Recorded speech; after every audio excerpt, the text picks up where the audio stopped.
Okay, good morning, everyone. Shavua Tov.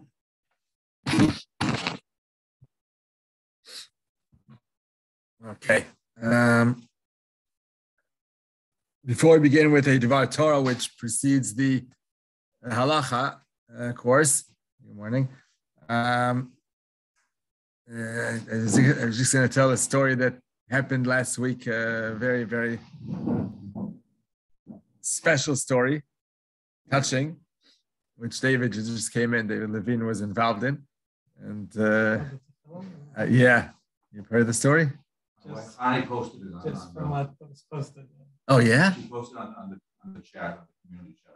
Ah, nice. Yeah. So whoever hasn't heard, it's a very moving and touching circumstance where, good morning, where there was, we got a call, a buzz from upstairs, from the intercom. So I wanted to come in. David answered, and it turned out to be a woman who said that she doesn't feel comfortable coming into shul the way she was dressed. She wanted someone to come up and meet her. So they went up, and it turned out to be like a 75, 80-year-old woman who was dressed, who had pants on, so she didn't feel comfortable coming into shul with pants, which was nice, very respectful of shul. And then she says to him that she wants to hand over this, what she has in her hands. She wants to hand it over to the shul, to donate it to the shul. What is it? It is a bag, a tefillin bag. Inside there were tefillin of her father's tefillin, who went through Dachau with these tefillin. He survived, they survived at least, Dachau. So David said very rightfully, I won't take this from you. This is your own, from your family treasure. Keep it in the family. I can have it continue with your children, grandchildren, great-grandchildren. They should hold on to it. It's precious. Your family is a grandfather, great-grandfather going through Dachau with these tefillin. So she says, it's very unfortunate. She said, she asked around all her children, grandchildren, no one wants. It's very, very sad that the grandfather went through hell to save them and to put his life in stake, to hold on to tefillin, and they don't care for them. They don't want them anymore. Very sad. So he took them, and then we opened them up here on this table. We took them out, and they turned out to be the shalrosh was quite in a good situation. It was well kept, small ones, like those small shalrosh you see. Some people put them on. Some people put two of them, one behind the other, Rashi or Beinutam. So there was that size of tefillin shalrosh.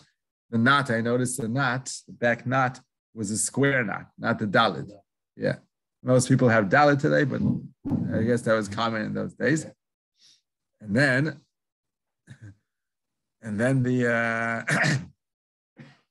there was what were black and really good condition. And then it seemed like there wasn't tefillin shel yad. Didn't find tefillin shel yad. And suddenly I see between the Ritzuot shel Rosh, where they were all mushed together, I see like a tiny box within the Ritzuot shel Rosh. I pull it out. It turns out to be tefillin shel yad. It was teeny weeny. It was like the size, barely the size of my nail, of my thumbnail. That was the size of the tefillin shel yad. Tiny, tiny box. And the Ritzuot were almost like paper. Very, very thin, brown, not black. Then they found a little bit blackness on them. But most of them were light brown and very, very thin. I said, this can't be real. You can't write such tiny, tiny letters to make this a kosher paired tefillin. So the shalosh could have been kosher, but the shiyat doesn't seem so. We wouldn't dare open it to see what's inside. That would ruin them completely. They're very old, very fragile. And then we said to ourselves, we both said, thought of the same idea to send them, to hand them over to Yad Vashem. Yad Vashem keep all these Holocaust artifactors that were saved in the Holocaust, so they should give it over there. A few hours later, Yankee Feder was learning here in the Beis Medrash, and I mentioned the story to him, and he thought of an excellent idea. He said, why give it over to Yad Vashem? Yad Vashem, they have so many pairs of tefillin that were left from the Holocaust. They have some storage room where it's all stored. It won't do anything. Why not display them in the lobby of the shul as a permanent display, like in a glass box, to connect them to the wall of the shul? And then you say, this was donated to the shul by this and this woman, her father's tefillin that went through Dachau, and he lived from this year to that year, and give his name. And that's more meaningful. And it was her intention to donate it to the shul. To the shul, right. That's what she said, one donate to Larry, right. That was an excellent idea. So now we have to just get the VAD to agree. And did she give her contact information, everything to you? No, just dropped it off. Yeah, just dropped it off. Remember that she's a connection with I'm in contact with. Yeah, you got in touch with him? I wrote him a couple of times. Not successful? Okay. Inventory in that machine. It might be worthwhile asking if they've ever seen, take pictures and see if they've ever seen anything like this. That's also a good idea, right? They can maybe study it a little bit and then give it back, right? Yeah, right. Someone mentioned that maybe you can take an X-ray from outside to see what's inside there. See if there's any parchment. Mainly the Shaliyad is very, very unique, very special. I thought to myself afterwards, I didn't discuss it with David, I thought to myself afterwards that the wear and tear of the Shaliyad was much, much worse than the Sharosh. It seemed like he used them much, much more than the Sharosh, which makes a lot of sense. Because Shaliyad, he could hide under the sleeve. And Sharosh, he couldn't hide, so he didn't wear them much. So that would be the reason. It's an incredible part, right? So to realize that. But yet, it seems like it cannot be kosher. So it's a little bit of a shame that he spent day by day hiding them away from and wearing them with actually no meaning, no real meaning of a mitzvah because they're not kosher. And very special. Anyhow, it's just to touch them, just to hold them in the hand, it's like special trembling. Yeah. Okay, so anyhow, to the Dvar Torah, weekly Dvar Torah. Again, quoting from the Sfas Emes, it's a shir I listen to every Friday morning by Leon Engelman, and he the shir is about the Sfas Emes' approach on each parsha. So there's some very deep and Hasidic ideas that Sfas Emes brings forward and teaches us, and they're always very insightful and educational. So on parshat Shemot, he discusses, amongst other things, the conversation or the almost argument that Moshe Rabbeinu was having with HaKadosh Baruch Hu. Hashem revealed himself to Moshe Rabbeinu by the burning bush and asked him to be, ordered him actually to be the shaliach, the messenger, to take out the Jewish people. He would be the Mashiach of those days. And Moshe Rabbeinu refuses. Day after day, the Chazal say, Rashi quotes them, it took 7 days for Hashem to convince Moshe to be the shaliach, to rescue the Jewish people. 7 days he was arguing he doesn't want to do that. So his points were the three main points Moshe Rabbeinu argued. One was, the Jewish people won't believe me, won't listen to me, that I'm the Redeemer who came to take them out of Egypt. Second,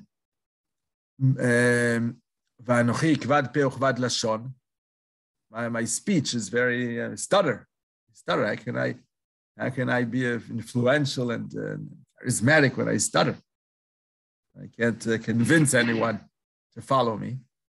And the third was shlach na bi'ati shlach. That's when Hashem said, that's exaggerating already. That's it. Enough is enough. And Hashem got angry at him. He says, why don't you send better people than I? There are better people out there than I. He was hinting towards Aaron. Aaron is my older brother, very righteous, Baal Chesed and everything. He should be the one to redeem them. So it seems awkward that Moshe Rabbeinu is so, and we understand to refuse once. You know, they say when a Gabbai comes over to you and says, why don't you be a Shliach Tzibur? You should say no. First time, no. Then he should ask you again, repeat again the question, can you be a Shliach? And then you should go, we'll see. And then the third time you say, okay, I'll go. So Moshe Rabbeinu was as if doing that. But first of all, it's not a Gabbai asking him to come to do something. It's a Kadosh Baruch Hu himself telling him to do something. So how can you even attempt to refuse? He was punished for it. Oh, so Rashi points out that for the first time, when he says, that's speaking Lashon Hara and Am Yisrael. You say about Am Yisrael, they won't listen to you. If they hear that you are the messenger of Hashem to redeem them, they'll listen. Why say they won't listen to you? Why belittle them? Why say bad, negative? Why be negative about them? So the punishment there was the Nachash, the serpent that came out of his shaft, and the Sarat, the leprosy that he got when he put his hand under his arm. Those are two signs that he spoke Lashon Hara about Am Yisrael. That's how Rashi explains them. And the third time around, when he says, Shlach na bi'ati shlach, send someone else better than I, so Hashem gets angry at him and says, Aaron achicha halevi yeh neviecha. He will help you, don't worry, but you are to be the one to redeem the Jews. You're the leader. And there it says halevi. So it says Rashi, at that point, it was meant to be that Aaron would be the Levi and Moshe would be the Kohen. That was the original plan of Hashem. But when Moshe was so stubborn, about not going and not listening to Hashem, so Hashem switched it around and he became the Levi and Aaron got the Kehuna. He got punished for that. So this is the way Rashi explains everything. Sfas Emes says a Hasid Rebbe, he says everything can be flipped around 180 degrees. Everything that Moshe Rabbeinu said there was totally positive and of a very high level. Nothing to get angry about, nothing to punish him about. Why does it say a Levi there? I don't know, according to Sfas Emes. It says Hashem got angry. Right, it does say Hashem got angry. So you'll soon see why, even according to Sfas Emes, there's room to be angry at him, but not to the extent that Rashi speaks about, that it's totally a refusal to do what Hashem wants. So first of all, Hele Aminu B'Leshmu B'Koli, Hashem says something unbelievable. Moshe Rabbeinu said to Hashem like this: redeeming the Jewish people from Egypt and the Geulah is the epitome and the source of all future galuyot and geulot. Egypt is the avtipus, like the archetype, prototype of all the galuyot and geulot we'll be going through in the Jewish history. Every time we're knocked out and then redeemed over again, it's the nature of both ways. The Gelut and Geulah stem from Egypt.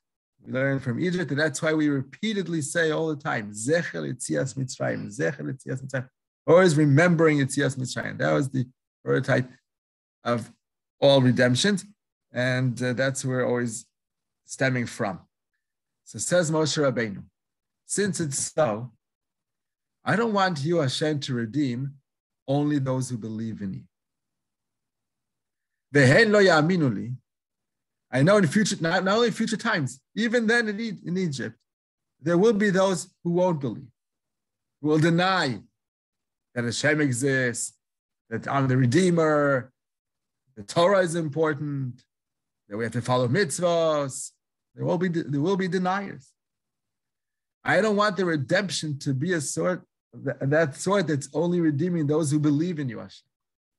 I want you to include those shelo ya'aminu li v'lo yishmu. He wasn't complaining, and he wasn't saying lashon hara. He was including, being inclusive of all type Jews. Right. Hen means they. Right. Yeah, it says hen, right. You use hen, but I use hen instead of hen, because hen is like yes. Ah, okay, yes, right. In Aramaic, hen is yes. Right. Very nice. Right. Even if, right, exactly. And even if. So that's the idea. He wants everyone to be included, which makes it much more positive than the way Rashi explains, which is necessary nowadays, because the final redemption that we're in now definitely, we hope, includes all various type Jews that do believe or don't believe. We want them all included. And we see that Moshe Rabbeinu's prayers were accepted, because we see this redemption now includes everyone, from the most Orthodox to the most liberal left. They're all Jews are now in kibbutz galuyot. We're all together here in our homeland. Hashem is redeeming everyone. And I think the amazing point about it is that the Torah tells us, much later, of course, that the end of Parshas Achrei Mos, that this land vomits and shoves out, throws out, expels those who don't behave properly, those who create impurity on the land by sinning. And yet, we see this redemption right now. We see the majority of the Jews today living in Israel are not religious. They're not following Torah mitzvahs. And yet, they're very successful.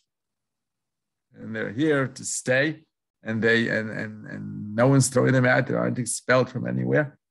And progressing and building the country. Where's that promise of the Torah that people who make the land impure and are sinful on this holy land will be vomited out? Why aren't they vomited out? So Rav Kook explains that, and this is what Moshe Rabbeinu wanted to happen, and that's what's happening. He prayed for this to happen, that they should be included. But how come? Where is that? How can it be contradictory to what the Torah says, that they will be vomited out, they'll be expelled out? How can it go against the Torah? So Rav Kook explains that it really isn't. They're not making the land impure in any way. Deep inside, they're not sinful.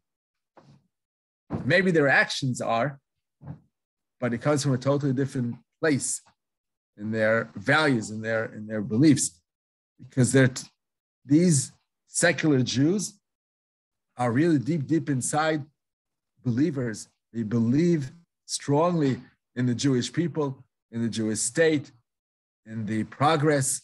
True, they don't have a kippah on it. They don't feel that this whole process, this whole redemption is part of Hashem's plan, but they're very, very appreciative and strive to have the Jewish people live in our homeland. They want it to be a successful nation on their homeland, and that's deep inside comes from belief in the Jewish people, and in turn in Hashem. You just don't recognize it. But deep inside, says Rav Kook, they are very strong believers. When we talk about Kofrim, we talk about those who are anti-Jewish. These people are not anti-Jewish. They didn't learn better, the whole concept of Tinok Shenishba, Rav Huk says beyond Tinok Nishba, which this explains halachically why they're not considered kofrim, because they weren't taught better. That's how they were taught, what you want from them. But much deeper than that, they have a very strong faith in them that the Jewish people we're on the course of being redeemed. Just they're looking only on the physical state of redemption and not the spiritual. Deep inside, they're connected, totally connected. So there's no reason the land should vomit them out, expel them. And they're serving in the army, and they're building a strong economy, and the high tech and inventions that come out. This is part of the Geulah. Not just learning Torah all day long, which is also extremely important. You need those as well. But it's not only that. You need a combination. And that's what Moshe Rabbeinu was saying. I want this Geulah, or all Geulot, that will come eventually, to include those who seemingly don't believe in you, Hashem. Because really, they are part of our nation. So that's on that argument of Moshe Rabbeinu. And about the last one, the Kfar Peh Chabad Lashon is a very technical argument. He's saying I just can't speak normally and not smooth, not charismatic. So that Hashem answers by saying that Aaron will help you out. Who gave speech to man, if not me, Hashem? So don't worry, I'll take care of it. Some say, by the way, some Mefarshim say that Dafka on purpose, Moshe Rabbeinu was chosen, even though he had this lisp and stutter, because it proves that when Am Yisrael in the end joined him and accepted his leadership, it wasn't because he was this charismatic person that drew everyone because of his personality.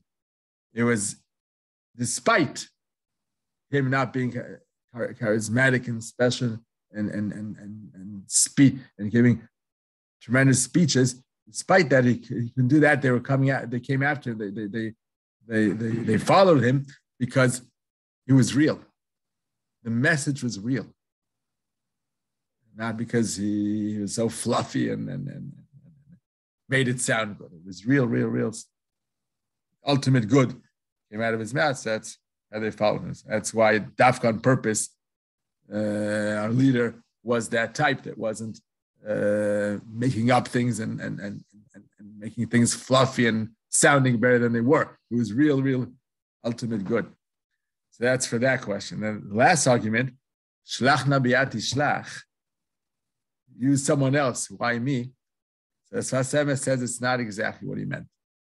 He meant, don't use only me as a leader. Let me join with Aaron. That's what he meant. And why? Why would he need Aaron? Not because of his speech. Something much deeper.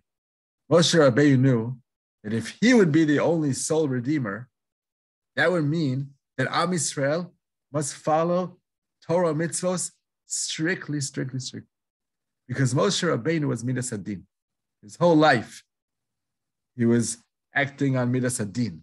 He was very strict, following Torah, every single letter of the law perfectly. That's why he got to where he got. He was the perfect human being ever to exist in the world. The most perfect human being. But that's such a high level to reach that he knew Am Yisrael can't make it there. Am Yisrael need also Midas HaChesed. They need this type of leadership that looks away from wrongdoings a little bit once in a while, because no one's perfect. And if he would be the sole redeemer, then Am Yisrael would have to be holding in there very strictly, following Hashem Torah mitzvahs. He knew they can't be on that level. So he wanted Aaron to be his partner. He didn't want to give it instead, like Rashi says, give it to someone else. I don't want to be the redeemer. It's together with, as a partner, together with me. Let Aaron be part of the leadership, so that he can also include those who aren't so great, strictly following Hashem's words. Midas HaChesed combined with Midas Adin. And says this Sfas Emes that that's very similar to the way Hashem created the world. In the beginning, Bereshis bara Elokim et Hashemayim v'et haaretz. Elokim is Midas Adin. In the beginning, Hashem had planned to create a world of Midas Adin, that everyone has to follow strictly Hashem's messages and commandments. In the end, Shitef Midas HaRachamim im Midas Adin. And then Hashem saw that the world can't exist now. It's so strict. It's like Beit Shammai, Beit Hillel. Beit Shammai are the Midas Adin. Their halachos are very, very strict, very stringent, very difficult daily life to follow. And Beit Hillel are more lenient, more inclusive of normal human life. It has to be a little bit more soft, not so strict.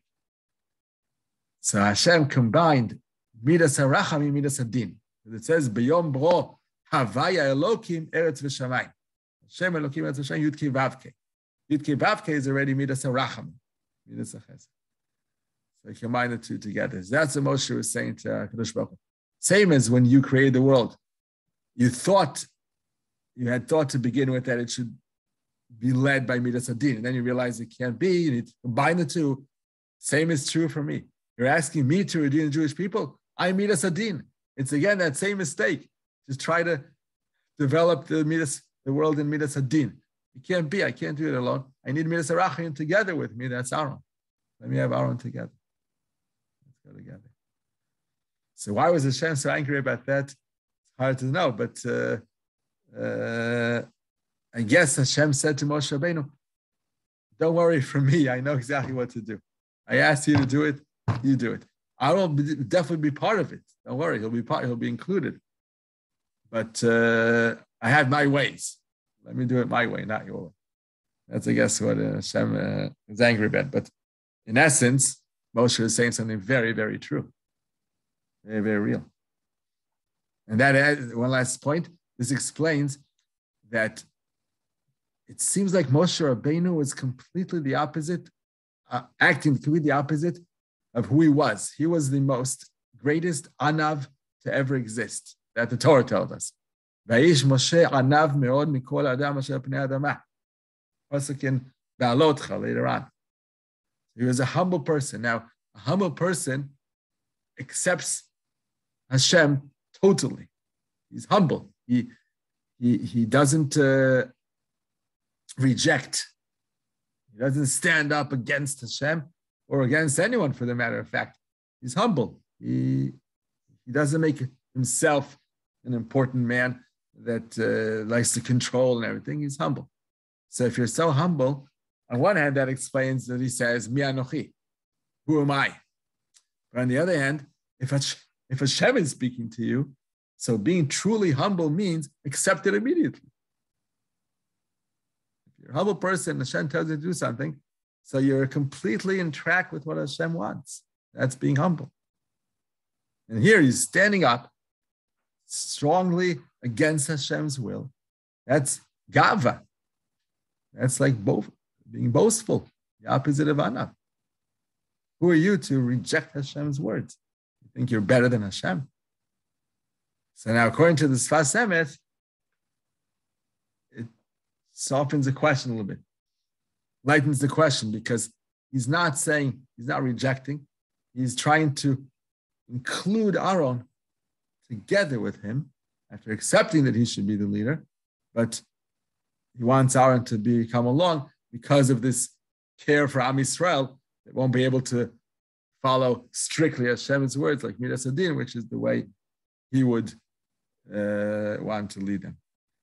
So altogether, it makes it a deeper insight to what went on there. Yeah, you're going to say something? Yeah. I don't know why we did many times something question happened. I was imagining to myself after the 7th Sinai, Hashem was dictating to Moshe, here's the right, this, what was going through Moshe's mind? He was writing this part. How is he reading into it? What is he? Yeah, right. Good question.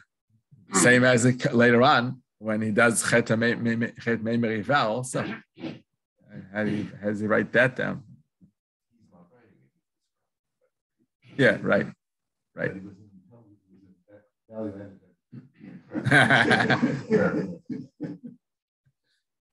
Okay. Add one quick thing I saw this year when I was looking at the parshat, I thought was fantastic. Yeah. I'll talk for myself, but I know I'm talking for almost everybody in this room. We're all brought up with so much midrashim. Why was he like that? Because when he was a little kid and the colds and the gems, we're all brought up like that. And I'm 53 years old and I still think like that. It's terrible. I'm embarrassed to say it, but I'll say my sins in the basement. Ibn Ezra, I'm older than you. I said I think it for everybody. You know that. Ibn Ezra, Rashbam, wonderful. They both say the same thing this week's parsha. Yeah. How do they define it? How do they define that term? Moshe Rabbeinu left Egypt when he was 20. He hasn't been in Egypt for 60 years. He doesn't know Egyptian anymore. How can he be a UN diplomat? How can he speak with the king when he hasn't practiced the language in 60 years? He left when he was 20 years old. He's now 80 years old. He doesn't know the language the way he used to know the language. It says pshat. It's so nice and it's so emistic. I'm saying it's a pshat or ain't a pshat. They both contact with the they both say that. Did you have contact with anybody in Mitzrayim over those 60 years? No. So how did he know about Aaron? Like what Aaron had become? That's it. No, I assume he grew up 20 years first in Egypt. Yeah, but then he did those 20 years. He did have contact with his siblings and with his people. It says Vayabesirotam. Yeah, he left as a young man. So his assumption that Aaron developed more and more, right? Because otherwise, you're thinking about referring business to brother. We never know what's going on with him, right? Maybe he became who knows what. Yeah. Rav Steinberg. Yes. Rav Steinberg. Yes. Shalom. Boker Tov. Shalom. What I find interesting about those 60 years, if I'm not mistaken, is I've read through the Parshanim, it was sort of like business school for him. He was learning to be a manhig. Exactly. It's a very modern thought. It's an interesting idea, you know? Yeah, right. He did his stage, right. Long stage. It wasn't just 1 year. Big job, though. Yeah, big job. Right. Supposedly, according to Midrashim, Moshe Rabbeinu went out to Africa, and he became king of an African tribe or country at that time, in Kush or somewhere, or close to 60 years, all that time, and he studied leadership. By the way, it's also the reason why he grew up in Paro's palace for 20 years. The first 20 years of his life, he grew up in a palace, again, to absorb and learn how to be a leader. When you grow up in a palace, then it's not to be that kind of leader. Yeah. No, but some leadership attributes do come from just the mere fact that he controls the country. And he grew up there. The amazing thing, again, the way Hashem works is unbelievable. That he was growing up within the home of the person who instructed all the Jewish kids to be thrown in the Nile and killed. Go up under his nose. It's just unbelievable. The way Hashem functions is beyond imagination. Okay, so that's for that.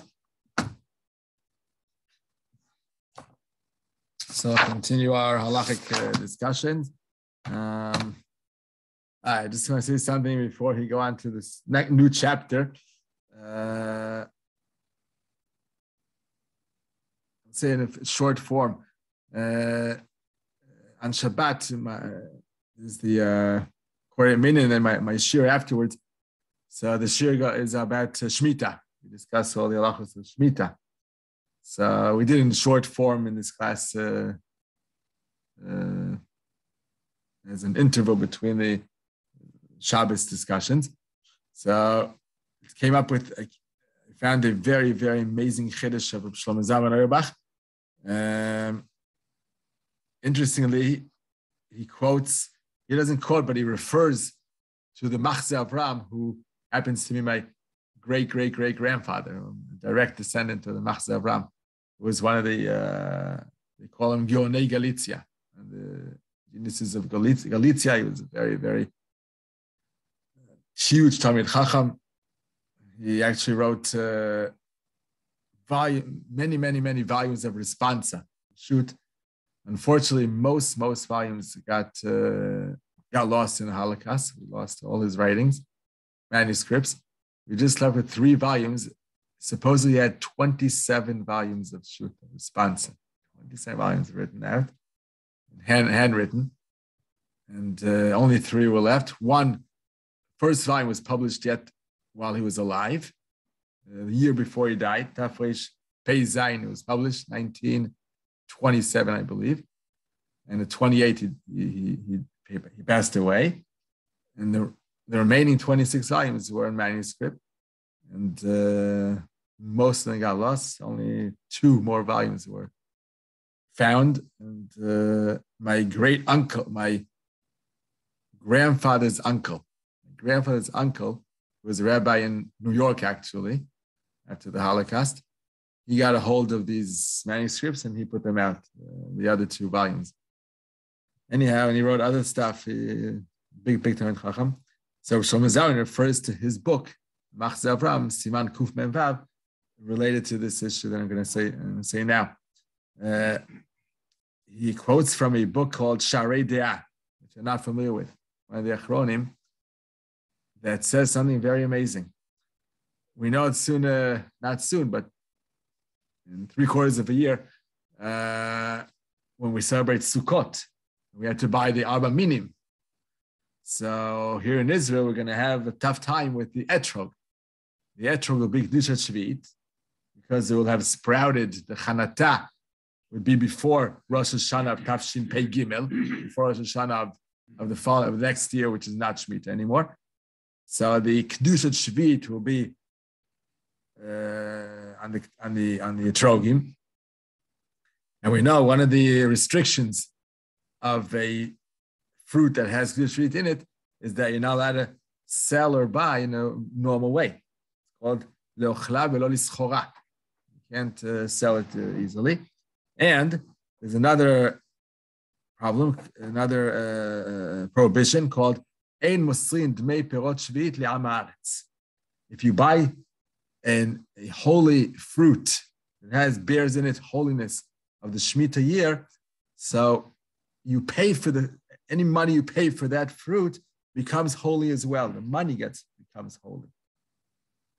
It's like redeeming the holiness of the Meiser Sheni onto a coin, so the coin becomes holy. In the case of Shvit, it's the only case. Unlike Meiser Sheni and Kodshim and Korbanos or anything else, it's the only case where the original fruit remains holy, and yet the money that was paid for acquiring that fruit also becomes holy. Now, what does that mean that the money is holy? We're not going to eat the coin or chew the bill with holiness. So the answer is you must buy food, only food, with that money. You can't buy shoes or a car or furniture or clothes. You have to buy food, and that food becomes holy again. It continues the holiness. Just the difference is that any step of the way, the middle section becomes non-holy again. So if you use that money to buy a chicken, the chicken becomes holy, Kedushat Shvit, and the coin, the money, now becomes back to non-holy. It's back to normal money. And if you sell that chicken to someone and he pays you money, that money again becomes holy and the chicken no longer. It's always replacing the last thing before. The last thing remains holy, replaces the one before, except for the original fruit, which always remain holy. So it's always the first and the last. That's the rule of the way holiness gets carried out in the business world. So imagine if you pay for the etrog to some kid who's selling a 13-year-old, he has to be above 13, because otherwise it's not your etrog and he can't be yotze the first step, lachem, if it's a kid younger than 13. Because younger than 13 doesn't have the halachic ability to sell anything. So you have to make sure that the children who you buy, usually it's children, sometimes it's adults, but the person you buy your Abba Minim from has to be above 13. So you're buying the esrog next year, you're paying money for the esrog is kadosh kedushat shvit, remains holy, as we said, because it's the original fruit, remains holy, and now the money you paid him also becomes holy. Now this child, this 13, 14-year-old kid, doesn't necessarily know what to do with holy money. He doesn't necessarily know that it's special money that he can't use for anything he likes. He can't go to the movies with that money now. So that's what the Gemara calls in Sukkah Lametet, Ein Mosrin Dmei Perot Shvi'it Le'am Haaretz. You mustn't buy Perot Shvi'it from an Am Haaretz because you're handing him money, which then becomes holy and he doesn't know what to do with it. You can't buy from him. So all these complications will be this coming year. And the different ways to solve it. Havla'ah, matana, different ways that the Gemara in Sukkah Lametet discusses, Mishnah and Gemara, how to solve this issue of buying etrog on Shvit. Comes the Sharei De'ah, this Achron, which Shlomo Zalman quotes, and when I open the Machzeh Avram's Tshuva, which Shlomo Zalman refers to, he also quotes the Sharei De'ah. It's an Achron I never heard of, but seemingly was important and well known because these big giants of Torah, Shlomo Zalman and the Machzeh Avram, both quoting his tshuva. He comes and says the following. We know that in the same Gemara in Sukkah and Baba Kama Kuf Bet, twice in the Shas, the Gemara says that not every food has Kedushat Shvit in it. I mean, no, actually, it's not true what I said now. Any food that grows from the ground, fruits, vegetables of any type, definitely have Kedushat Shvit in it. But not anything that grows from the ground has Kedushat Shvit. If I take a branch, cut off a branch from a tree this year, Shvit, I cut off a branch. I'm not allowed to cut off branches so simply either, because of Lotizmo and all that. But let's say if I find a way to cut off a branch on this year in Israel, that branch, does it have holiness in it? Kedushat Shvit, because it grew from the ground this year, which is a holy year? The answer is no. No holiness to it. Why? What makes something holy when it grows from the ground? What makes it holy? What makes it not holy? So the Gemara, the definition is Hana'ato uvi'uo shavim. Only if you have the pleasure, the way you consume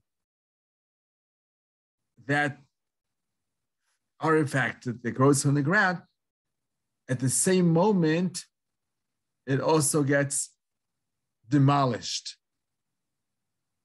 It also gets disappears in the world. Only if it happens together, then it has Kedushat Shvit in it. For example, cotton, a cotton field. Right. Cotton has to be processed in order for it to be closed. Right. Sure. So that because there's a process involved, there's no isur of there's no Kedushat Shvit on the cotton field? Correct. Meaning the fact that you're enjoying the shirt, wearing it, is much later, and also it's not getting demolished by wearing the shirt.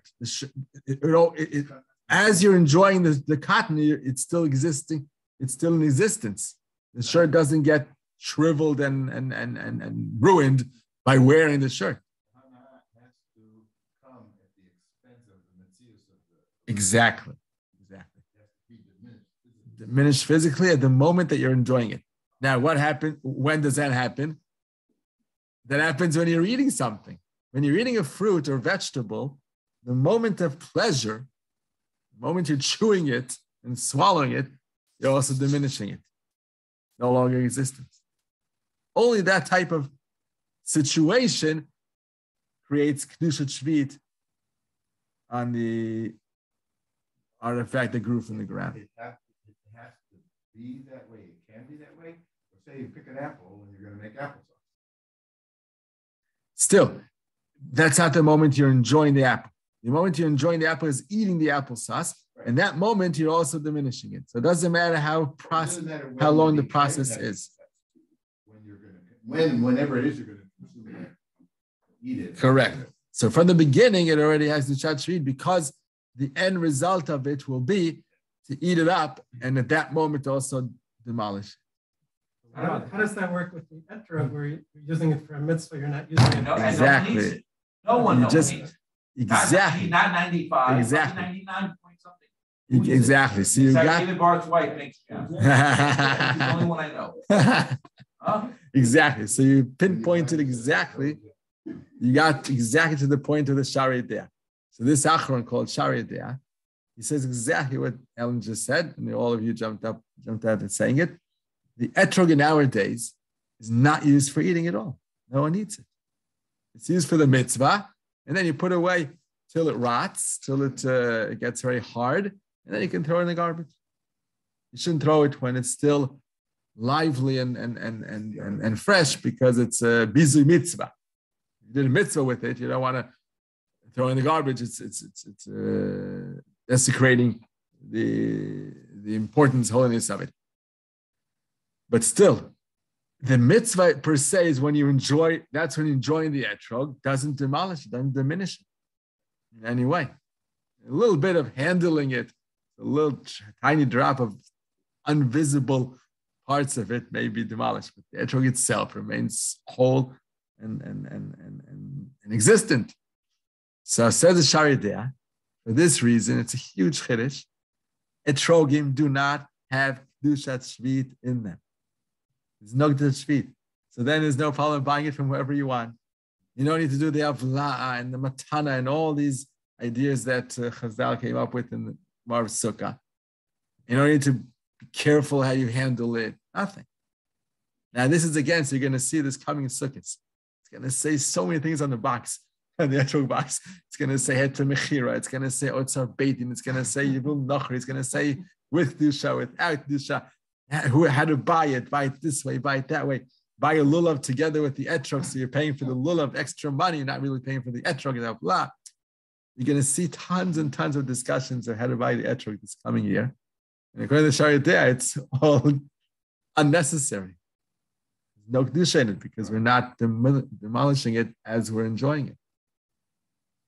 Chazal brought up, what's it called? Bolea? Havla. Havla. If they brought up Havla, that means they thought of this and they disagreed with this. Oh, your point. Amazing conversation with the two of you now, Ellen and David. Shari Dea and the Machzeh Abraham. Exactly. You were here in the Beis Medrash. They thought of it. Exactly. So that's the Machzeh Abraham's tshuva. Exactly. The Machzeh Abraham and Simon Kufman Vav and Orach Chaim. I have it at home, the book, the 3 volumes we've got at home. After all, it's my ancestor. So I open the book and I see in there exactly David's question. He says, how can the Shari Dea say such a thing? Contradicts Chazal directly. Chazal held that there was situations in the etrogim and they had to maneuver all kinds of ways to solutions to solve the issue.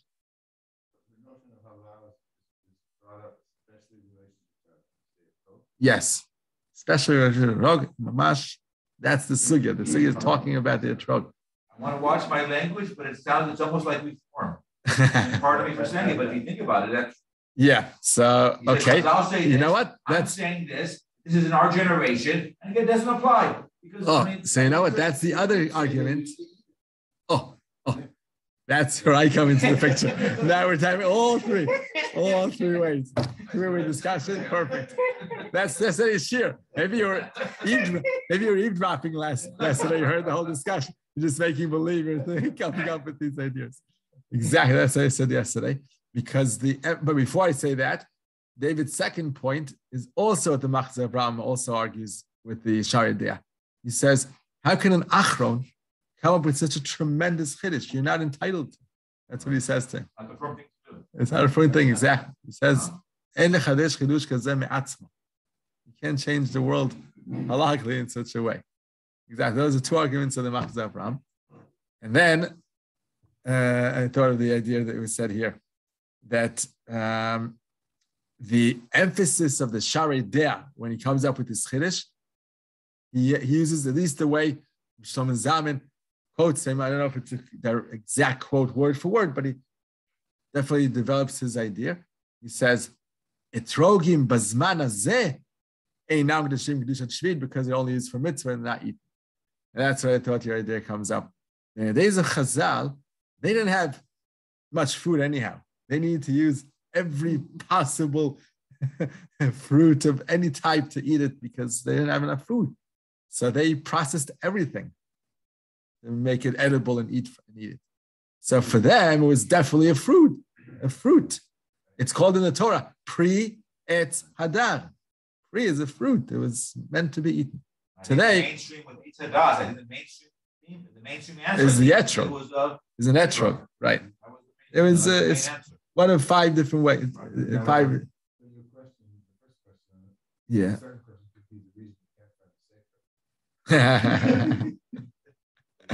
Because they were going as a safer. No. I don't think so, but it's not well known. Not so well known.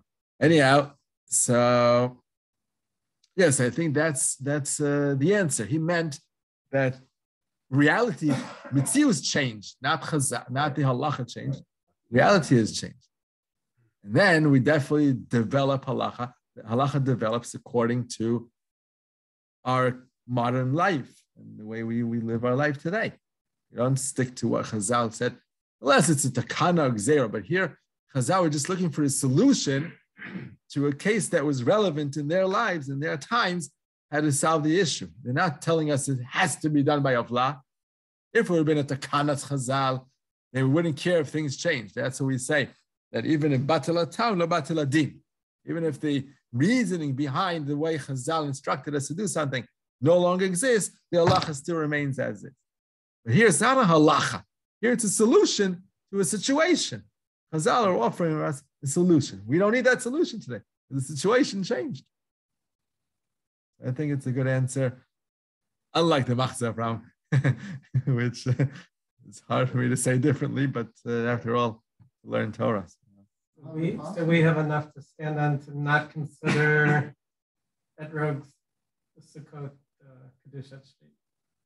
No, it's not. The Shari idea isn't strong enough to follow, especially since you're saying, after we said this now, that his opinion makes sense nowadays. It makes sense to follow him. Yeah, it's not good. It's not strong enough. Even with Shlomo Zalman, he quotes him, but he says he's unsure. He doesn't say clearly against. He doesn't say it's wrong like the Machzor Avraham does, but he's not comfortable. He's not comfortable. Want to go against everybody, which I understand. Yeah, it's against the whole world. Yeah, you're going to see this coming Sukkot. Yeah, he could have agreed to it. Makes sense. Right. It makes 100% sense. Perfect sense. I don't want to go against the whole world. Right.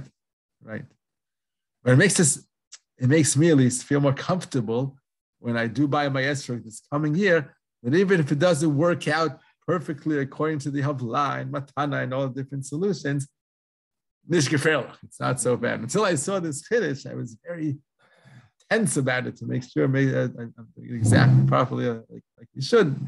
According to this chiddush, it's not so. Yeah. Rav Steinberg? Yes. Two halacha questions that come up from this, if I might. I'm sorry. Yes. Sure. One is when the children do sell it on regular year, and it's called consignment. They're selling 100 shekel and they get 10 shekel, let's say. Okay. Am I considered buying from a katan in that case? Like, it's an interesting halacha question I want to know for your future. And number two, right? Yeah. People do use the etrogim. I know Sfardim especially to make it into jam, and it's a skula. David just as close that your wife does too. David Levine. For the first time this past year, she did for the first time with the help of a very nice Sfardi friend. Aha. Wow. So those two. Yeah. How do those two halacha relate? Okay. Right. So the first question is: it considered buying from a katan if he's just the shaliach sort of a grown-up, of an adult who is sent into the marketplace to sell the target for him, and then he gets some commission as he sells. He gets 10%, and he's happy with that. The answer is it doesn't help. You're still buying from the katan. Why? Exactly because he's a katan. Ein shlichut lekatan. Katan cannot become a messenger either. He can't sell, and he cannot become a messenger.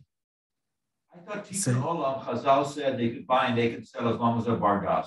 They gave Tikkun Olam as the reason. No, I'm making this up. I don't think so. No, that's true. It's true. That's in the Gemara Gittin. Right. It says it.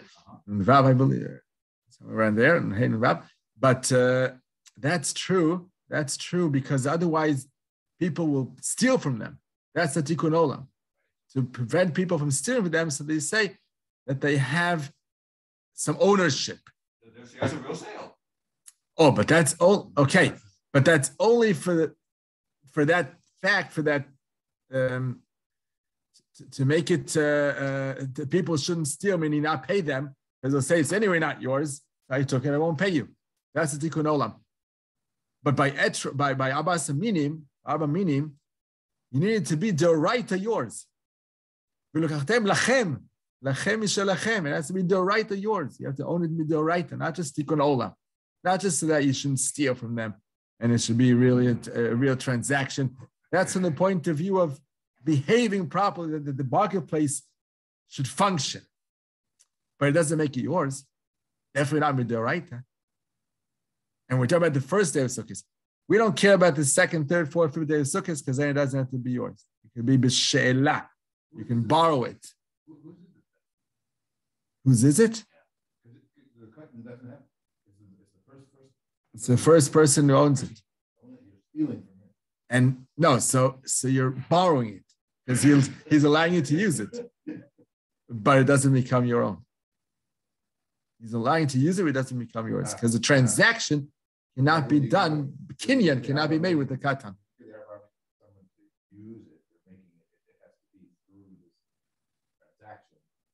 First day of Sukkot, correct. On the first day of Sukkot, you can't just lend your Abba meaning to someone and here, shake it for yourself. You have to sell it to him.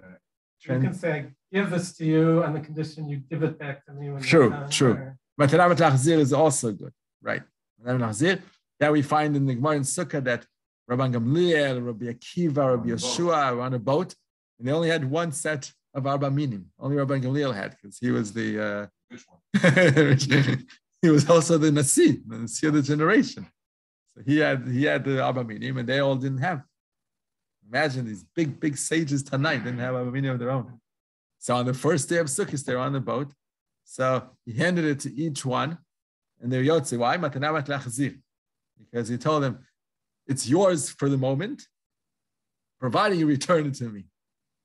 And they each returned it, and then he gave it to each one to use. So you could do that, but a katan cannot sell it to you halachically.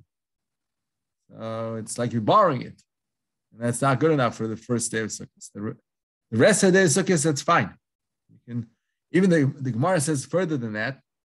The Gemara says, Lo leitiv inish lulavali nuka biyom hakama de Sukkot. If you have a child, your own kid, you bought your Abba Minim from an adult. It's yours, totally fine. Before you shake the lulav, make the mitzvah, before the mitzvah yourself, you should not hand it to your child, less than 13, to shake it first. Because the moment you do that, he acquires it, but then can't sell it back to you. So you'll miss out your mitzvah because of your child acquiring it. Because that's called da'at acheret makna. Meaning if an adult sells to a katan, his da'at, the adult's da'at, is involved. He's able to sell it to the katan. Katan is just receiving it. But to sell, the katan cannot. Katan doesn't have enough da'at to sell you something, but he can acquire from it. So that's what the Gemara says. Mikna kane, aknui lo makne. That's in Sukkah and Vav. On base, 46b. The Gemara says he's able to acquire, to buy something, but he can't sell it. So if you hand it to him to do the mitzvah before you, that's it, your mitzvah. Your mitzvah doesn't work anymore. So you're being nice, but it's not the right sequence. The right order is to first do it yourself and then give it to your child to do it. And then, by the way, for the rest of Sukkot, If you just gave once to your child, the rest of Sukkot, you'll be having a mush'al lulav. It's not going to be yours for the rest of Sukkot. But it's okay because you're borrowing it from your son the rest of Sukkot. But it's okay because as of the second day and on, it doesn't have to be yours. You can be yotze by Shaul, by borrowing from someone. So that's the first question. The second question David asked, yes, about the making the jam. The Sephardim many times do that. So I think the answer is that it all depends what you personally will do with it. When Chazal say, Anato v'yirosh shavin, it's not Chazal, they're learning out from the pasuk, that only if the enjoyment and benefit from the fruit or vegetable that you have, from the produce that came from the ground, only if it's together with diminishing it, demolishing it, only then that it's Kedushat Shvit. It all depends on the way you're going to use it. If let's say a person takes an orange and decides to put on display for 10 years, he has a preservative stuff that preserves it, and it's going to be displayed for 10 years. That's what he likes, a novelty orange, and he wants it on display in his living room. So, since it's not going to be eaten ever, that's his intent. It should remain on display forever. So it may not have Kedushat Shvit in it anymore, because your pleasure is from seeing it there, and it doesn't demolish the orange.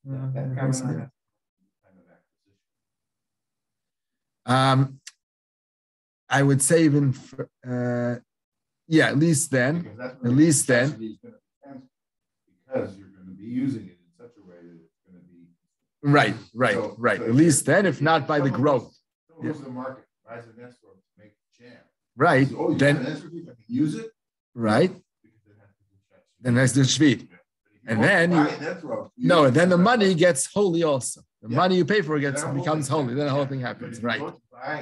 Just for the mitzvah. You're buying right. Exactly. And if they're about to minim will then turn into jam, then it's still considered Kedushat Shvit. Because your intent in the end, when you bought it, was also to turn into a jam besides in the mitzvah. Husband buys it. No, but he knows. No, he knows that he knows what he's going to do with it after Sukkot. So he's going to give it to his wife, and she's going to make the jam out of it. So from the beginning, it has to do with Shvita. We're talking about a case where you're not at all prepared to making jam out of it. You're not at all preparing to making jam out of it. Then it has no Kedushat. That's what I would say. It all depends on the way you personally will act with the etrog. The other components of the Arba meaning definitely don't have Kedusha. The reason is the lulav is just a branch, really. It's just a branch. It's not the actual fruit of the tree. The fruit is the date. With the branch. The branch doesn't get demolished as you're using the lulav. Not even, besides the mitzvah idea of the sharidea, we said that when you're benefiting just from the mitzvah and not consuming it, it's not kedusha. And lulav in general, even the remaining 6 years or the remaining days of the year, you never use a lulav, benefit from it in a way that demolishes. So it's not kedusha tree, it's like a brand. Oh, okay, that's true. That's true. But you're right. Now, making a fire, it depends what the use of the fire is. In the days of Chazal, they differentiated between different branches. Some branches were used, or some trees or trunks of trees were used for that. That's no, we're talking about fire first. That the room is another idea, which I'll get to in a second. That's about the lulav specifically. We're talking about in general, branches and trees and leaves and all that, or weeds they cut from the ground. They used to use them for fire, making fire, but there were two different, or at least two, or many different reasons of making fire in the days of Chazal. One is to provide light, because they have no electricity, they had to provide light. One is to provide heat. The heating system was built on wood, burning wood. And the third is for cooking and baking. And they had to have the wood in the oven and to cook and bake. So the Gemara says like this: the branches that you intend on using for making a fire that will light up the room or provide heat, those have Kedushat Shmita. Because the moment you're enjoying it, at that moment it's getting burned and demolished. So it's Hanato v'Yoro Shavim. Be careful not to do hefsed and not to do schor and all that. But those branches that you decide you want to collect for cooking and baking, those don't have Kedushat Shmita in them. Why? Because at the moment that they're burning, they're just beginning the process of cooking the food or baking the food. Your benefit from it is not the actual fire. Your benefit is the fact that you're going to have edible food in the end. You're going to have a good cake or a yummy chicken to eat in the end of the process. So while it's burning, you're not yet benefiting from the fire. You're going to benefit when you have a prepared food and able to eat from it, which is way after the branches are no longer existing. So the hanato v'yuro don't come together. Therefore, it does not have Kedushat Shmita. That's how the Gemara differentiates between the two ways. And what David said before about the broom, in the Gemara, that's another reason that adds to the answer we gave to the Machzeh Abraham's question against the Shayideh. That in the days of Chazal, the lulav also had Kedushat Shmita in it. Why? Because in the days of Chazal, they used to use a lulav as a broom. That was their broom. Actually, I saw a few months ago. I said to myself, wow, this is a guy that's ancient. It was one of those men that sweep the streets. I've seen them take a branch that has a lot of small branches coming out of it, and it's flexible. So I've seen them sweep the streets with it, the sidewalks. I said, wow, this is how Chazal used to do it back then. So why is that Kedushat Shmita? Because by using it as a broom, as you're sweeping, you're also ruining it. It diminishes it. Slowly, as you're sweeping, it gets ruined more and more. It doesn't have to be demolished. It's the idea that as you're using, it's fading away. It's wear and tear. And then it's going to get completely ruined and no more use. So the Gemara says that's enough to be considered Atov Yuro Shaveh. It's not demolished from the world, but it's diminishing it. So, but in our days, all poskim say that the lulav no longer is used for anything but the mitzvah. So that's another proof for the Sharei Deh that the Etrogim also changed for most families, changed their use. That's a very good. Right. That's definitely according to all poskim. No posik today holds that a lulav has Kedushat Shmita. We don't need all those solutions of havla'ah and matanah and all that, and be careful about the money who do you pay it to and all that. The lulav definitely changed its status, and it's no longer Kedushat Shmita. Yeah, Rava for sure no Kedushat Shmita. Rava has no benefit besides the mitzvah itself. Even in the days of Chazal, he had no benefit from the Rava, so it's no Kedushat Shmita either. The Hadassim is very interesting, because the Hadassim carry a nice fragrance to them. They have a good smell. Now, there's a Yerushalmi that says that any flower or bush that extracts a good smell, it's questionable whether it has Kedushat Shmita in it or not. Why? What's the question? It's a suffix in the Yerushalmi. The Yerushalmi doesn't solve the question. Because when are you benefiting from it? As you're smelling. So you're inhaling, taking in the smell. As you're doing so, you're demolishing that part of the flower that you're taking in. Yeah. That's really strong. Yeah, it's invisible. Hikar in halacha. Yeah. Nezek shelo hikar. Right. We never. Right. Yeah. Right. That's true. But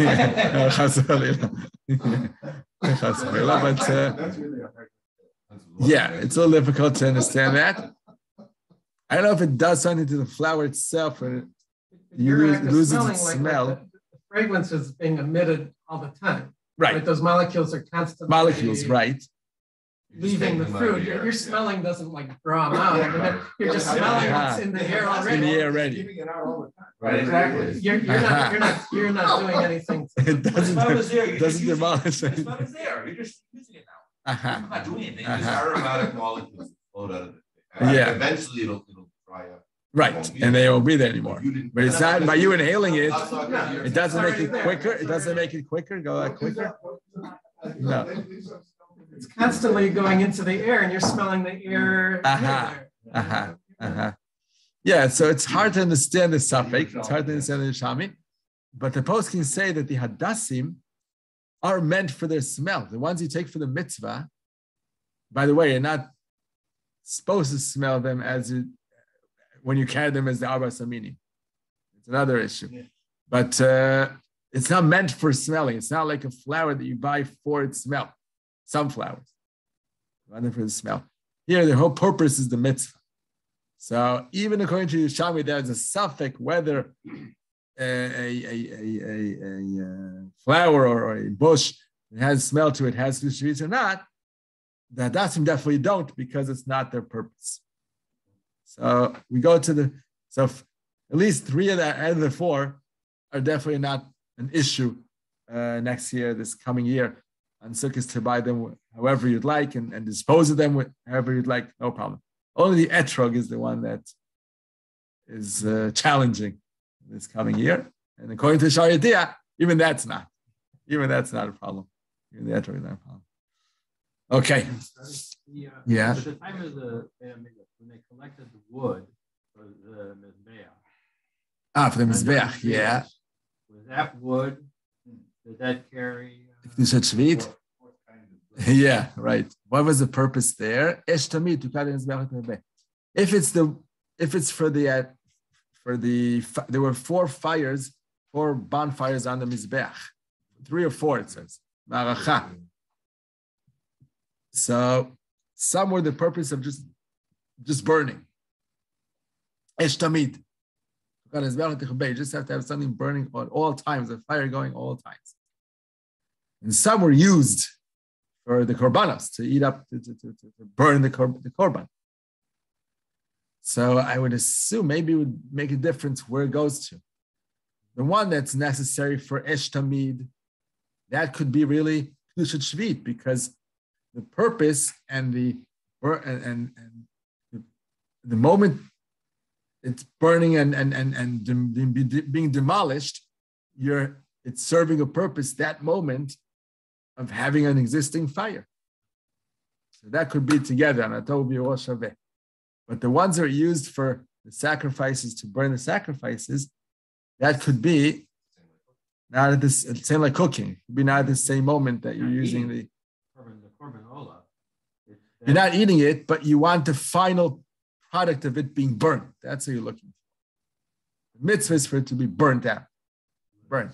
So in the process, it's getting burnt, but the wood will be burning first before the end of the korban will be burnt. Before the final. It's like as if it's now prepared to eat. But it's not for it to be eaten, it's to be burnt. Where it takes it a few minutes, so it's not the same moment that the wood is burning that you reach you're at the benefit that you're looking for. And therefore, it could be not Kedushat. It depends which wood. I'm assuming that it's just my guess now. I haven't seen anyone discuss that. When you sell you're in the case of the esrog, when you sell the esrog, so you're saying the money gets holy as well. Holy. Right. If you sell that piece of fruit again, which fruit? The same piece of fruit. In other words, it got sold once. Yes. And it got sold again. In other words, continues to have holiness. It still bears holiness in it. It continues to make the next coins holy as well. Right. Only if you use that coin to buy something else, then it becomes non-holy. Each time that you sell that piece of fruit, yes, it creates the money. Creates that the money, is continues exchanged on, because the fruit forever remains holy, right? Well, that's rare. Why would someone resell the same fruit over again? Usually you buy a fruit, you buy it for you to bought use. It, you bought it, use it, you sold it. Or you're It's usually not done that way. You're a distributor. No, distributing doesn't make anything holy. Distributing just to remain, if you're just distributing it without anyone paying for it again, so there's no coins to be. I'm saying, you one guy buys it and he's a distributor. At that point, true. Correct. The whole chain of buyers, when it has to do with the actual original fruit, the whole chain.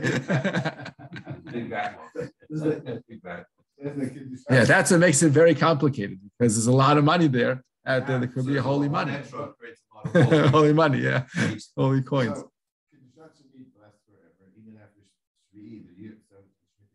Right. Does that same duration apply to the money? Yes.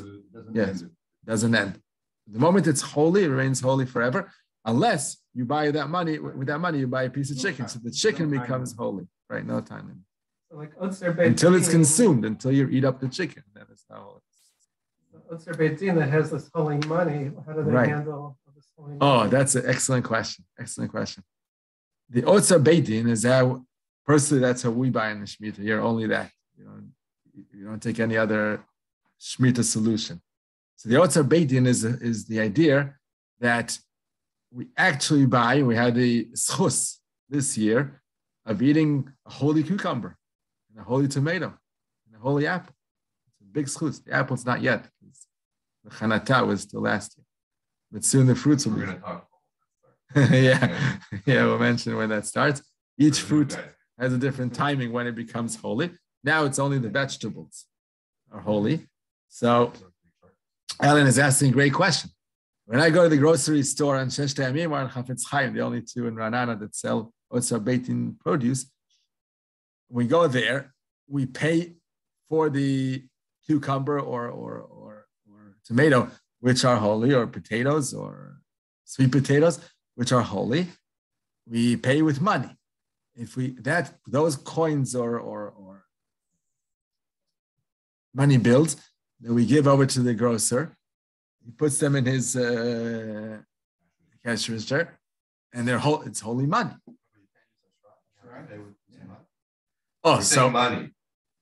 So exactly. So that's one solution.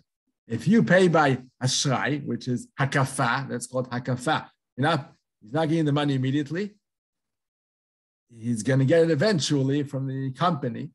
So that doesn't bear holiness in it. That takes away this issue of, because they're not switching it that for that, it's coming later. That solves the whole etrog problem also. Buying with a credit card. That's true, but most guys who buy and sell etrogs don't take credit cards. That's how the marketplace is. You've seen it. I've seen. You've seen it. It's done that way. I've seen. I don't want to use the word snores, but I've seen collectors with credit card machines. Wow. I've seen it many times. Okay. They come with these. They show the little machine. Wow. It becomes sophisticated. These guys could have it also. They could, but it's not the way it's done. In the marketplace of the etrogim, you just hand over money. You don't buy credit card. And a check is considered money because it's, not really. Sorry, no. A check is not, because it's just to the order of. I mean, it's not direct again. It's not immediate. Right. No, so it's also. Notion of currency being built into halacha. Yeah. Is a very interesting trail to follow. Uh-huh.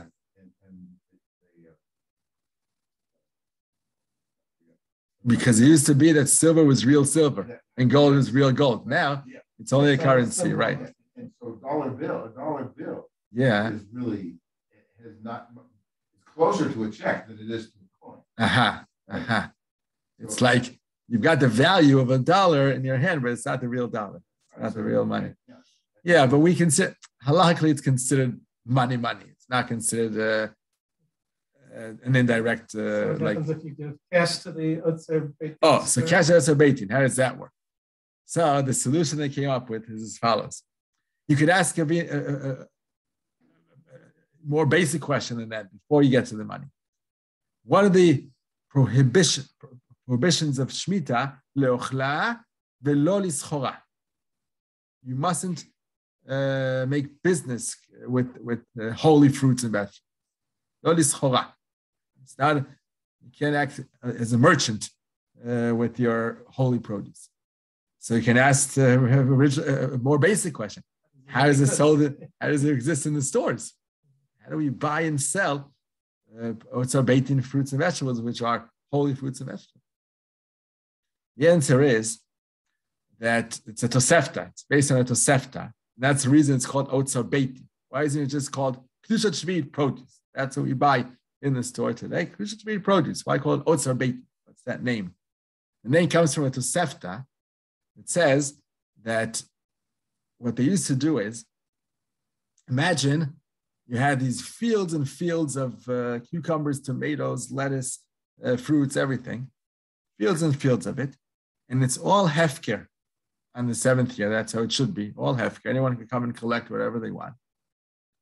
Imagine a person living in some outside village, far away from the fields that everything grew from.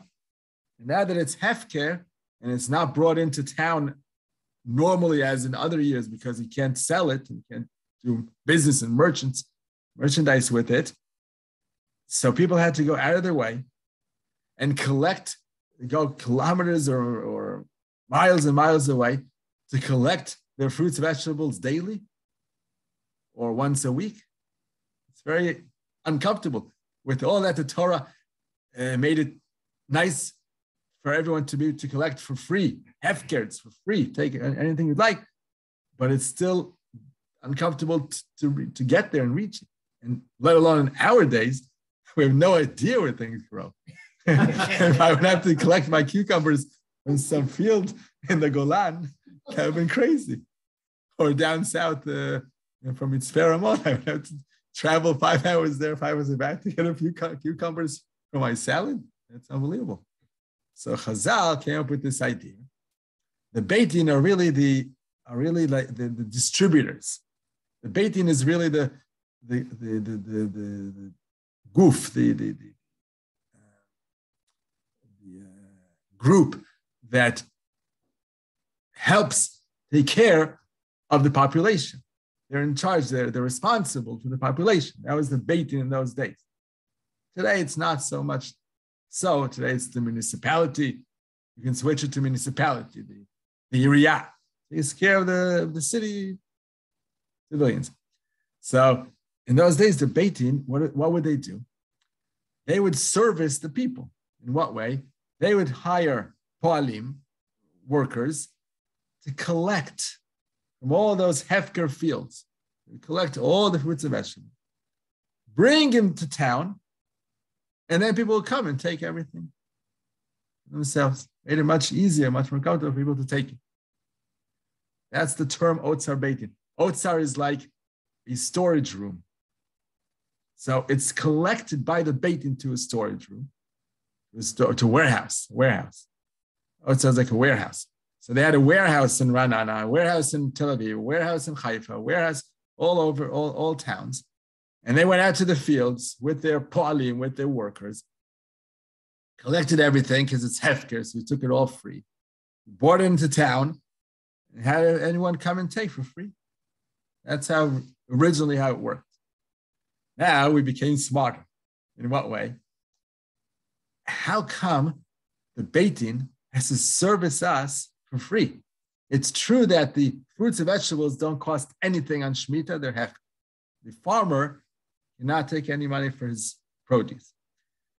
But the Beit Din, as we say in Hebrew, they're friars, they have to do all this work for free. The distributing is extra work, extra service. It's not really part of Shemitah. There's no requirement that the Beit Din have to bring it closer to us. They could say to the people, go out to the field and collect. We're servicing you. We're giving you good service by bringing it all into town. For that, you want to be paid. Pay us for the collecting and the bringing it to town and distributing it to you certain hours in certain places. We have to rent the warehouse. That costs money.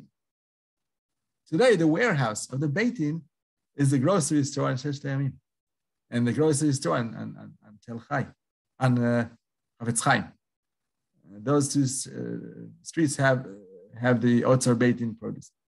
We're paying not for the produce itself, not for the fruits and vegetables themselves. We're paying for the distribution, for the fact that I want to go out to the Golan or to Mitzpeh Ramon to collect myself. I'm getting service, so pay for that service. And so then is that money still holy, or that money is not holy? Not holy at all, because you're not paying for the fruit. That's the solution. The money is no longer holy. Had I been paying for the fruit itself, then the fruit gets exchanged, the holiness gets exchanged, not exchanged, but added on to the coins because you're paying for the fruit. You're not paying for the fruit. The fruit is for free. When can you ever pay for hefker fruit? When can you ever pay for hefker fruit? You mean when would it be possible? Because hefker is for free. Once they make holy money. Right.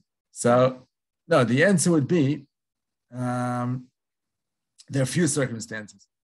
Firstly, if a person is over in schora, he's not meant to do that. He's not meant to ask for money for his food, but he does. He goes against the halacha. He says, I'm a farmer. I worked hard. I want you to pay for my fruit.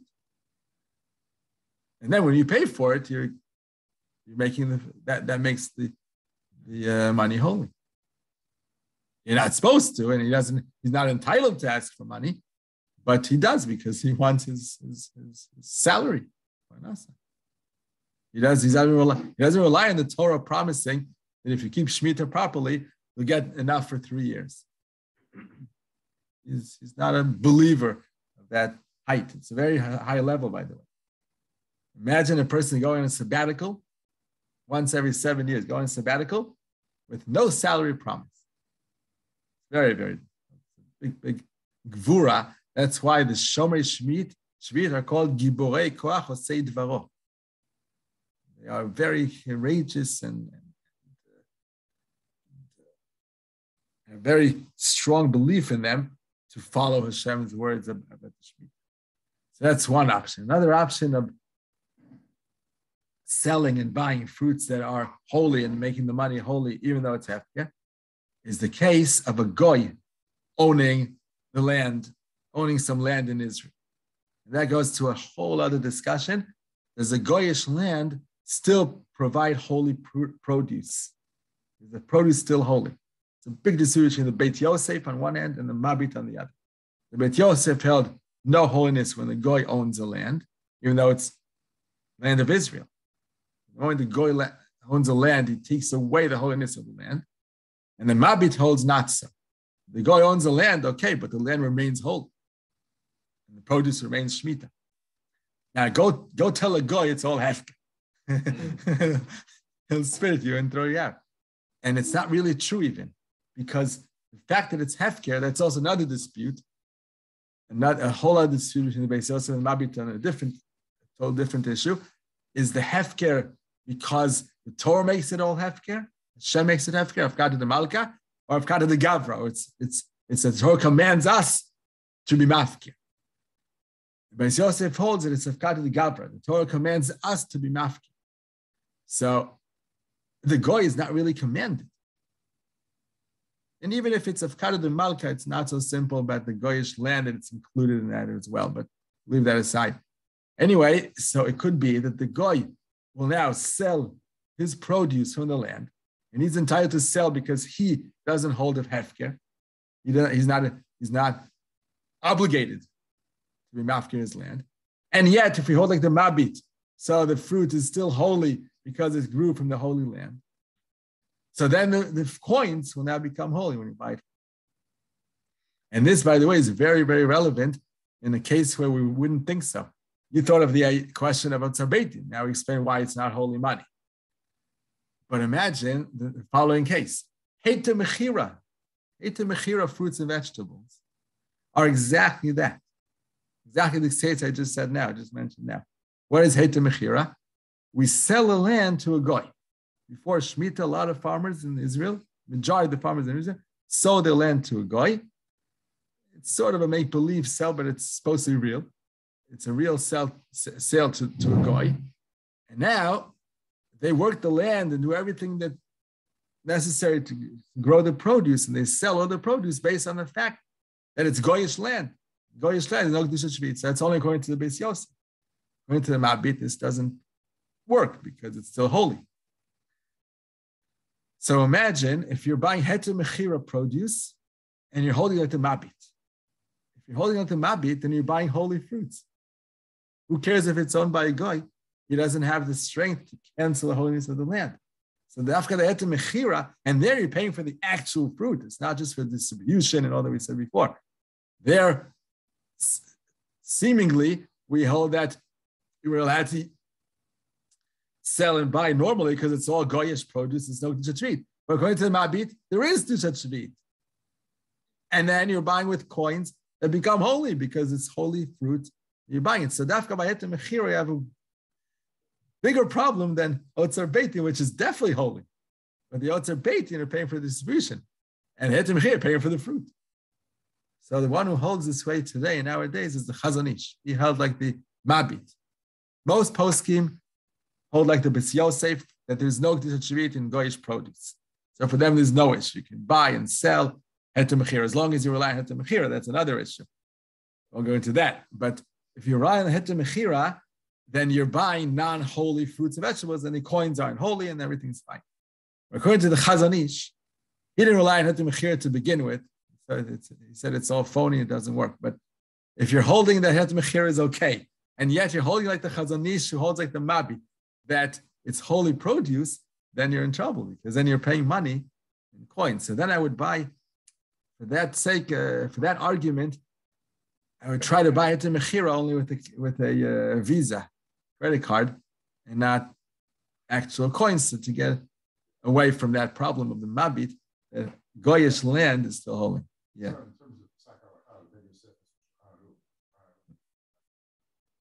Right. So that's why majority of the posts can go like the Beis Yosef. You're right. Majority of the posts can go like the Beis Yosef, but the Chazon Ish felt otherwise. In general, he didn't accept.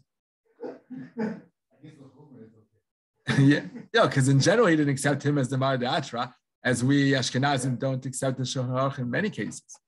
We go by the Ramah. So here, it's not Ramah versus Shulchan Aruch, it's Mabit versus Shulchan Aruch. Mabit was same generation. They were together, Ramah, same generation. So he's entitled to argue. And the Ashkenazim didn't accept upon themselves the Beit Yosef as the Mar De'atra. The Sfardim did.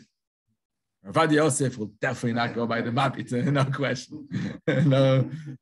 Even though, by the way, this whole concept of Kedushat Shvit by a Goyish owned land is not written in Beis Yosef, on his commentary on the Torah. It's not written in the Shulchan Aruch. It's brought down, he expresses his opinion in the Avkat Rochel.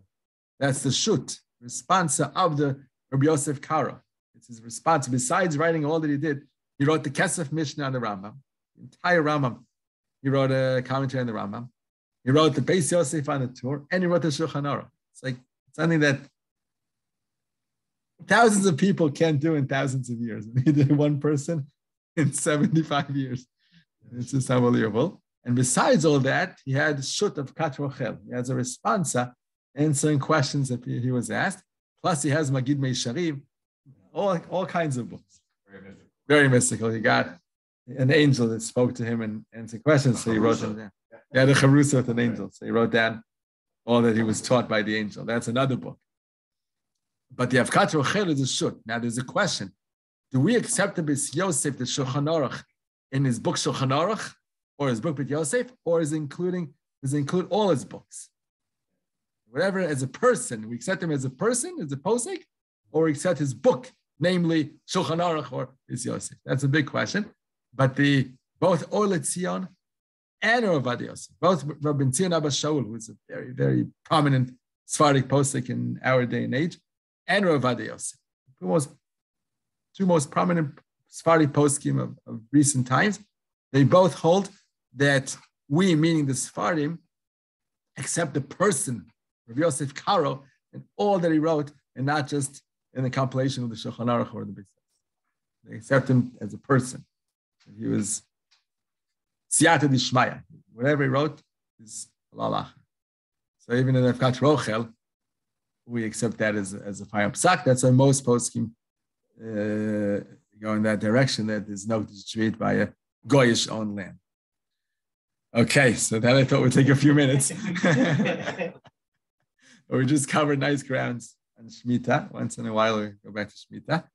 So the next week, the next chapter is Shonei Shabbat. By the way, we're nearing the end of the book. It's very nice. The first volume of Halichot Shabbat of Rav Malka.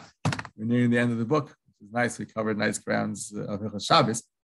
The next week, we'll do the Shonei Shabbat chapter about timers on Shabbat.